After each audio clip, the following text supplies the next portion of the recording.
Alates sellest ajast, kui Venemaa 2014 aastal Krimmi enda kontrolli alla võttis, on Ukraina lubanud oma territooriumi kunagi tagasi saada. Aastaid tundus see võimatu. Venemaa haare selles piirkonnas oli lihtsalt liiga tugev. Ja kui Moskva alustas 2022 aastal täiemahulist sissetungi Ukrainasse, oli Kiiev sunnitud oma jõupingutused mujale suunama, et vältida teiste piirkondade sattumist Kremli kontrolli alla. Nüüd on olukord muutunud. Ukraina on selle sõja käiku pööranud.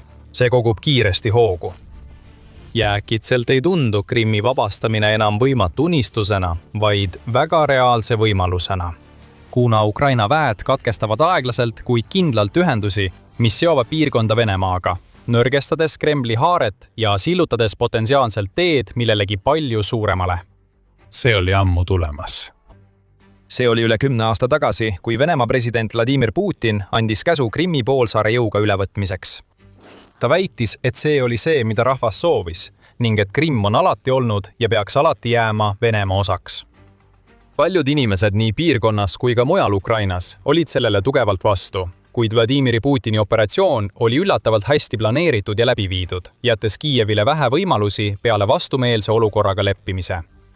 Kui täiemahuline sissetung aastaid hiljem, 2022 aastal algas, kasutas Venemaa oma kontrolli Krimmi üle ära. Venemaa suunas piirkonda vägesid, õhutõrjet, pommitajaid ja muud, kasutades neid Ukraina lõunapiirkondade vastu lakkamatute rünnakute korraldamiseks. Poolsaar muudeti sisuliselt sõjaliseks stardiplatvormiks ning see osutus otsustavaks esimestel päevadel, kui Kremli väed tegid kiireid edusamme sellistes kohtades nagu Herson ja Zaporižja. Ukraina sai sellest aru ja hakkas aktiivselt Krimmi sihikule võtma, kui selleks võimalus avanes. Näiteks nägime rünnakuid Musta mere laevastiku vastu Krimmi sadamalinnas Sevastopolis, samuti lööke Kertši väina sillale, mis ühendab poolsaart otse Venemaa mandriosaga. Kuid rünnakud olid sageli juhuslikud ja Ukrainal oli raske piirkonnale mingitki püsivat survet avaldada või seda hoida. Seega, isegi kui Venemaa sai piirkonnas kahju või kaotas jõude, oli tal sageli aega taastuda, remontida ja oma vägesid täiendada ning selleks kasutati mitmeid olulisi varustusteid. Loomulikult kasutas see silda ennast, kuid tugines ka raudteeparvlaevadele, et transportida olulist kaupa ja varustust üle väina. Kremli väed rajasid samuti maismaa koridorid ja raudteemarsruudid, mis viisid Venemaa piirkondadest läbi okupeeritud alade Krimmi. Nende võimalustega suutis Vene armee aastaid säilitada märkimisväärse kohaloleku poolsaarel. Isegi siis, kui varud hakkasid otsa saama või kui toimusid Ukraina drooni- ja raketirünnakud, ei läinud kunagi liiga kaua aega, et tuua piirkonda juurde elavjõudu, laskemoona ja muid ressursse. Täna on olukord täiesti teistsugune. Näiteks silla puhul arvatakse nüüd, et Venemaa komandörid on äärmiselt vastumeelsed selle kasutamise suhtes vägede või sõjatehnika transportimiseks. See on peamiselt tingitud sellest, et Ukraina on aastate jooksul korraldanud selle rajatise vastu arvukalt edukaid rünnakuid. Sealhulgas toimus oktoobris 2022 massiivne plahvatus, mille tagajärjel varisesid mitmed teelõigud kokku. Veel üks plahvatuste seeria juulis 2023, raketirünnaku katse augustis 2023 ning veealune lõhkelaenguga rünnak juunis 2025. Kuigi pärast seda pole olnud ühtegi dokumenteeritud plahvatust ega tulekahju, on sild peaaegu pidevalt kõrgendatud valmisolekus, sest Ukraina droonid ja raketid võivad igal hetkel horisondi tagant ilmuda ja kogu rajatise osi merre paisata. Tõepoolest, alles hiljuti, 16 mail, tuli silla liiklus turvakaalutlustel peatada 11 tunniks, enne kui tavapärane liiklus taastati. Suljemine põhjustas 12 rongile pikki viivitusi ja selliseid asju juhtub tänapäeval üsna sageli. Sild peab sageli ajutiselt tegevuse peatama iga kord, kui Ukraina droone või rakette nähakse Krimmi taevas või selle ümbruses.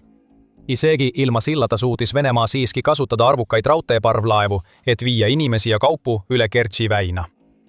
Nii hakkas Ukraina neid ükshaaval hävitama. Ja selle aasta aprilli alguses viimane parvlaev koodnimega Slavjanin viidi rivist välja. Ukraina sõjaväeluureagentuur GUR avaldas rünnakupildid, mis näitasid laevast välja paiskuvaid leeke ja suitsu. Samal ööl ründasid Kiievi väed ka Venemaa Kafkasi sadamat, mis asub Krasnodari krais, saates vaenlasele selge sõnumi, et sõjaliste varustuste liikumine üle Kertši väina ei ole enam lubatud. Kuna Venemaa väed ei saanud kasutada ei silda ega veeteed, jäi neile alles vaid üks võimalus. ainus viis, kuidas nad said varustust mandrilt Krimmi toimetada, oli läbi okupeeritud alade mööda M14 maanteed, mida tuntakse ka kui Mariupoli maanteed. See maantee kulgeb läbi Lõuna-Ukraina, ühendades läänes asuva Odessa, idas Donetski oblasti serva ja Venemaa piiriga, läbides teel suured linnad nagu Herson ja Mariupol. Kuna Venemaa kontrollib suurt osa Donetski piirkonnast, suutis ta selle maantee sisuliselt enda kontrolli alla võtta ja kasutada seda oma eesmärkidel. Venemaa sai saata tanke, jalaväe lahingumasinaid ja väevedajaid mööda M14 maanteed, läbides okupeeritud Mariupoli ja edasi, lõpuks maanteelt maha keerates ning liikudes lõuna poole üle piirkonna piiri Krimmi. Aastaid see toimis. Maantee oli regulaarselt täis Vene sõidukeid, sõdureid ja varustust, mis liikusid poolsaare poole, ning Ukraina ei saanud selle vastu suurt midagi teha, sest tee ise oli rindest üsna kaugel ja korralikult kaitstud. Ukraina droonid ei suutnud piisavalt kaugele lennata, et maanteed järjepidevalt avada, ning nende väed pidid keskenduma teistele asukohtadele ja olulisematele sihtmärkidele. Aga aastal 2026 on olukord hoopis teistsugune. Nüüd pole Ukraina mitte ainult õppinud droonisõja kunsti, vaid on sellega täielikult omandanud. Tal on nüüd suuremad, paremad ja mõjusamad mehitamata õhusõidukid, UAV-d, kui kunagi varem, millel on võime liikuda kaugemale ja lüüa tugevamalt kui nende varasemad primitiivsemad eelkäijad. Ja Ukraina kasutab neid droone märkimisväärse mõjuga, muutes M14 venelaste jaoks tõeliseks põrguteeks. See kõik on juhtunud uskumatult kiiresti. 11. mail hakkasid Venemaa sõjablogijad ja propagandistid äkitselt häirekella lööma, jagades teateid, et Ukraina droone oli lõpuks maantee ääres märgatud. Ja nüüd olid nad võimelised läbima 160–200 kilomeetrit ehk 100–124 miili, mis oli vajalik, et ületada rindejoon ja jõuda selle Kremli varustusvõrgu olulise arterini. Järgnenud päevadel hakkasid needsamad blogijad paaniliselt jagama videoid ja pilte maantee ääres põlenud ning maha põlenud sõidukitest ja tulekahjudest. Ukraina droonirünnakute karmid tagajärjed selles piirkonnas. Üks neist blogijatest, Aleksei Živov, nimetas neid rünnakuid äärmiselt murettekitavaks märgiks, enne kui jätkas. Vaenlane on hakanud jõudma võtmetähtsusega logistikaarterini, kasutades kaudmaadroone, mida täiustab Starlinki satelliittehnoloogia, et aidata neil tabada sihtmärke miilide kaugusel rindest. Teine blogija Vladimir Romanov ütles, et Mariupoli Budjanski maanteelõik ei ole enam tagalatee, viidates sellele, et maanteest on saamas üha ohtlikum koht, jagades samal ajal kaadreid tee ääres põlevast kütuseveokist. Ukraina jagas samal ajal samuti teateid ja kaadreid edukatest droonirünnakutest selles piirkonnas. Täpsustuseks kirjutas Azovi brigaad Telegrammis, et Ukraina droonid on nüüd võimelised patrullima teid ja ründama sihtmärke kuni 160 kilomeetri sügavusel lahinguliinide taga, andes piirkonna vaenlastele tõsise hoiatuse. Azovi mereväebaasi esimene korpus jätkab Vene logistika ümber sanitaartsooni loomist. Löökide sügavus suureneb ning Ukraina on oma lubadust pidanud. Pärast nende esialgsete teadete avalikustamist on M14 muutunud üheks ohtlikumaks paigaks kogu okupeeritud aladel Vene sõdurite ja sõjaväesõidukite jaoks. Ükski koht pole turvaline, sest Ukraina droonid pole kunagi liiga kaugel. Relvastatud piisava koguse lõhkeainega, et hävitada tanke ja jalaväesõidukeid, pole neil kamikaatse-tüüpi droonidel mingit raskust lihtsate veokite ja soomukite hävitamisel. Iga mööduva päevaga meenutab see maantee üha enam rindel asuvat tapmistsiooni kui turvalist varustusteed, kus isegi üks Vene blogija, Maksim Kalašnikov, võrdles seda Afganistani lahinguväljadega. Maismaa ühendus Krimmiga meenutab üha enam Afganistani teid 80-ndatel. Hävitatud sõidukite jäänused on laiali tee äärtes. Vaenlane häirib varustamist droonidega. See on Venemaa jaoks tõsiselt halb uudis ja olukord läheb ainult hullemaks. Enne kui selgitame kuidas ja miks, siis kui selline analüüs sind huvitab, kindlasti telli The Military Show kanal. Me teeme selliseid ülevaateid igal nädalal. Ukraina komandöörid on üsna selgelt mõistnud, et M14 maantee ja sellega külgnevad teed on ainsad, mis Venemaal on jäänud varustuse toomiseks Krimmi, ning nad on väga huvitatud nende viimaste varustusteede katkestamisest iga hinna eest. Kohalikud elanikud teatavad, et Mariupoli maantee põleb sõna otseses mõttes ja muutub sõjatehnika jaoks ohutult läbimiseks võimatuks. Vastuseks sellele on mõned Vene sõjablogijad ja komandörid hakanud häiret andma, kutsudes tungivalt üles tugevamate kaitsemeetmete ja uute droonivastaste lahenduste kasutuselevõtule piirkonnas, näiteks maskeerimisvõrkude paigaldamisele, et katta teed ja luua tõkke droonide ja allpool liikuvate sõidukite vahele. Siiani pole aga mingeid märke sellest, et oleks paigaldatud võrke või muid droonikindlaid kaitsevahendeid. Selle asemel toimus Venemaa poolel ainus suurem areng 21. mail, kui Hersoni kuberner Vladimir Saldo allkirjastas määruse, millega ajutiselt piiratakse kaubaveokite liikumist mööda osa teest, mida Venemaa on hakanud nimetama Novorossija ehk Uus-Venemaa maanteeks. Saldo märkis siiski, et sõidukid, mis kuuluvad sõjaväele, võivad seda marsruuti endiselt kasutada, samuti veokid, mis transpordivad muid elutähtsaid kaupu. Tema otsus on tekitanud segadust. Üks Kremliga seotud blogija ütles, et see muudab Ukraina droonioperaatorite jaoks sõjaliste sihtmärkide tabamise maanteel veelgi lihtsamaks, kuna neil pole enam vaja muretseda sõjaväesõidukite ja tsiviilsõidukite eristamise pärast. Sõjauuringute instituut ütleb samal ajal, et Saldo määrus tõestab, et Ukraina taktikad toimivad. Saldo otsus piirata liikumist M14 maanteel näitab, et Ukraina rünnakud on muutnud sellel marsruudil liikumise palju ohtlikumaks ning see mõjutab tõenäoliselt Venemaa logistikat sellel teel okupeeritud Ukrainas. Kui teel on vähem sõidukeid, ei kannata mitte ainult Krimmi sõdurid, vaid ka piirkonna tsiviilelanikud. Tõepoolest, oleme juba jõudnud punkti, kus Venemaa on sunnitud kehtestama kütuse normeerimise süsteemi autodele Sevastopoli sadamalinnas.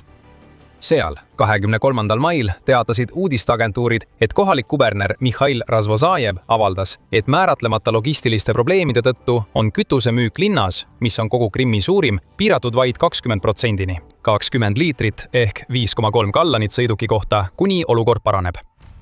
Omakorda langeb meeleolu ja moraal kogu poolsaarel jätkuvalt ning kui Ukraina suudab oma intensiivsust hoida, võib Venemaal peagi muutuda täiesti võimatuks ja jätkusuutmatuks M14 maanteest üldse sõltuda. Kui see juhtub, ei jää Kremlil enam ühtegi võimalust varustust ohutult Krimmi toimetada. Sealt edasi peab Ukraina lihtsalt kõrvaldama ülejäänud Vene sõdurid ja sõjalised rajatised kogu piirkonnas. Ilma, et peaks muretsema kahjustatud või hävitatud varade asendamise pärast. See juba toimub. Ukraina uudistekanaali Novini Live üksikasjalik raport näitab, et Ukraina kaitsejõud ründavad aktiivselt õhutõrjesüsteeme üle kogu Krimmi. Viimastel päevadel on rünnakud muutunud intensiivsemaks ja regulaarsemaks, sundides vaenlast ümber paigutama neid väheseid süsteeme, mis tal veel alles on. Dmitro Pletnjuk, Ukraina merevee pressiesindaja, kinnitas, et riigiväed sihivad Vene radareid ja raketilaskeseadmeid. Ja eriti viimase aasta jooksul on olnud arvukalt teateid oluliste õhutõrjevahendite kahjustamisest või hävitamisest, sealhulgas S-300 ja S-400 süsteemid ning Nebo radarid. Pletnjuk ütleb, et Ukraina droonidel ja rakettidel avaneb üha rohkem võimalusi Krimmi taevas lennata ja täiendavaid sihtmärke hävitada, mis viitab sellele, et kas Venemaa alles jäänud kaitsevahendid ei suuda Ukraina kaitsejõudude tegevust tõkestada või on tõepoolest mingisugune puudujääk. Ta märkis veel, et tänu täiendavatele löökidele ja survele Kremli Musta mere laevastikule ei saada Venemaa laevu tõhusalt merele. Praegu pole merel ühtegi laeva. See tähendab, et Kremli väed ei saa isegi sõjalaevadele ja raketiristlejatele loota, et aidata kaitsta nende poolt Krimmis varastatud maad. Ja kuna õhutõrjevahendeid on vähem, et kaitsta oma taristut ja sõjalisi rajatisi, on Krimm üha haavatavam õhurünnakute suhtes. Seda kinnitas Ukraina lennundusekspert Anatoli Krupčinski intervjuus NV raadiole 19. mail.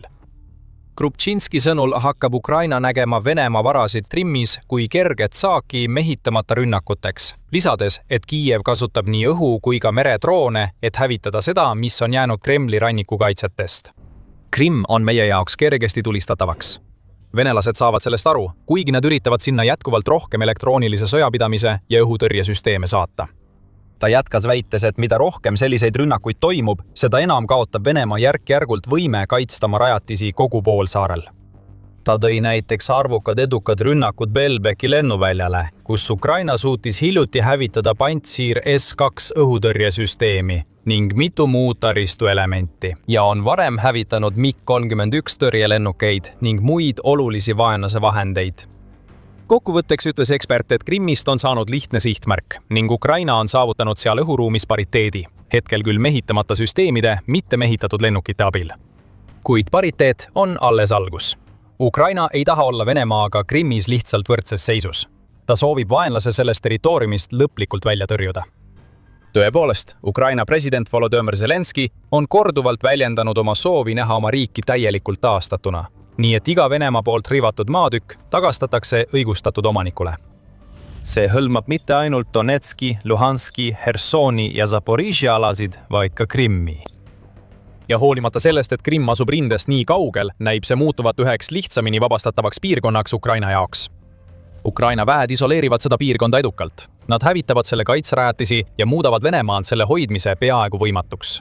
See on eriti suur probleem Putini jaoks, kes tegi Krimmi Venemaa osaks muutmise oma isiklikuks missiooniks. See pidi olema osa tema pärandist, üks põhjustest, miks teda mäletatakse kui üht Venemaa suurimat valitsejat. Ja aastaid arvas ta, et on sellega hakkama saanud ja pääsenud karistusest.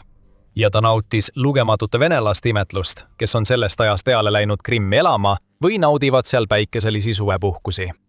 Nüüd laguneb see, mida Vladimir Putin pidas oma suurimaks võiduks, kiiresti tema kõige piinlikumaks kaotuseks. Ukraina võtab kontrolli tagasi ja hoiab Krimmi tulevikku sisuliselt oma kätes, kuid jääb veel näha, mida ta järgmiseks otsustab teha. Mõned sooviksid näha territooriumi täielikku piiramist, kus Ukraina väed marsivad sisse ja võtavad jõuga tagasi selle, mis neile kuulub. Siiski on ebatõenäoline, et see juhtub niipea. See oleks täielikus vastuolus Ukraina üldise strateegiaga ja keskendumisega sellele, et kasutada maksimaalselt ära oma käsutuses olevaid ressursse. Rünnak Krimmi vastu nõuaks tohutul hulgal vägesid ja ressursse ning see võiks avada rindelõikudel lüngad, mida Venemaa saaks ära kasutada. Samuti ei ole praegu veel selget teed sellesse piirkonda. Ukraina peaks kõigepealt tagasi vallutama kaotatud alad Hersoni piirkonnas, enne kui saab edasi liikuda Krimmi suunas.